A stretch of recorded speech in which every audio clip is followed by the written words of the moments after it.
So, electronegativity. Electronegativity will help us bonding a lot more because electronegativity refers to the tendency of atoms to attract a bonding pair of electrons. So, fluorine is the most electronegative element. Electronegativity determines how likely an atom is to attract an electron and form a bond. The difference in electronegativity between two bonding atoms can be used to determine the ionic or covalent nature of the bonds. So as you can see here, fluorine is the strongest. Noble gases don't have any because they don't attract. So all of the electronegativity goes sort of up in this arrow, goes towards this point. So as you move right across your periods, so as I move right across my periods, I become more electronegative. As I move up in my groups, I also become more electronegative. Really important way of thinking about it. So ionic bonds require the transfer of electrons from the metal to the non-metal, whereas covalent bonds only involve the sharing of electrons. So what I want you to think about before is we had these ions. So I had Na plus and I had Cl minus. Why was Na plus a thing? Well, if I go back to my periodic table, which was on my last slide, Na is here. So sodium is at 11. So what does that mean for its groups and its shell structure? Bit of a tongue twister, shell structure.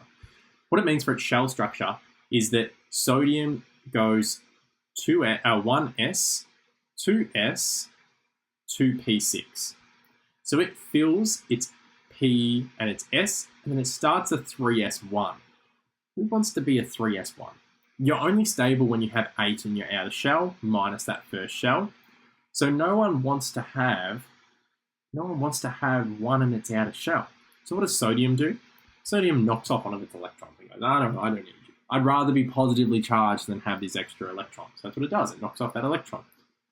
That electron gets knocked off, and it goes, all right, well, what about a molecule over here that really wants an electron?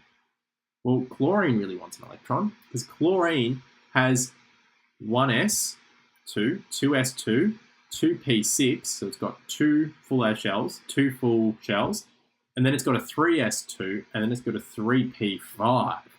Why would I want to be a 3p5? I'd rather be a 3p6 and be full. That's what it does. It collects another electron. So it collects that electron from that sodium, and essentially by collecting it, they become bonded together. So by knocking off that electron and by chlorine accepting it, they become bonded together. So essentially it has given an electron. Whereas covalent bonding, on the other hand, shares electrons. Covalent actually, they share an electron between the two of them. So the greater the difference in electronegativity forms ionic bonds. So if you have a really big difference, so across this period, sodium has a really, really low electronegativity, chlorine has a really high one, they form an ionic bond. Smaller difference, where if I look at carbon bonding to another carbon, there's no difference there. Therefore, they form a covalent bond because they share that electron. And the different strengths of electronegativity depend on how much they share. So if something's more electronegative, so if I'm looking at two elements bonding together, so I'm looking at carbon and fluorine bonding together, or actually a better example is carbon and oxygen. They bond together a lot. So when carbon and oxygen bond together a lot, think of like carbon dioxide, CO2. They share an electron because they're pretty similar electronegativity, and because there's a really small difference in the electronegativity, as it says here, you form covalent bonds. However, oxygen still is slightly stronger. It's slightly more electronegative. So by being slightly more electronegative, what does it do? It attracts the electron slightly more than what carbon gets. It's like, probably a terrible example, but it's the only one that comes to my mind. It's like divorced parents sharing kids, and one of them gets them 4 days a week, and the other one gets them 3. It's like electronegativity. It's a terrible example, but it's sort of what I'm trying to think of a better example in my mind. I can't think of one. It's like when you're sharing chips with your mate and you eat quicker than them. So it's like, bad luck, buddy. I ate all the chips. Same sort of thing. I'm trying to think of a good example. I cannot think of a good one. So that's sort of what I'm trying to say.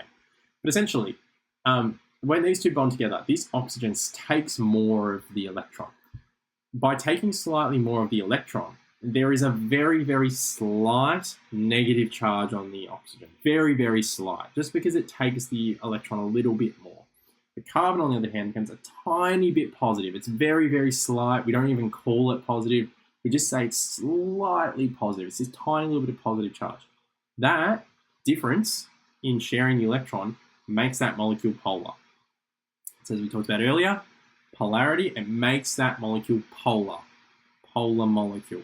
That's essentially what we call that there. So that's what happens with hydrogen and oxygen. Hydrogen and oxygen, it's actually covalent bonding. Hydrogen's actually more like sits over here in terms of strength of electronegativity. So they're actually quite close to each other.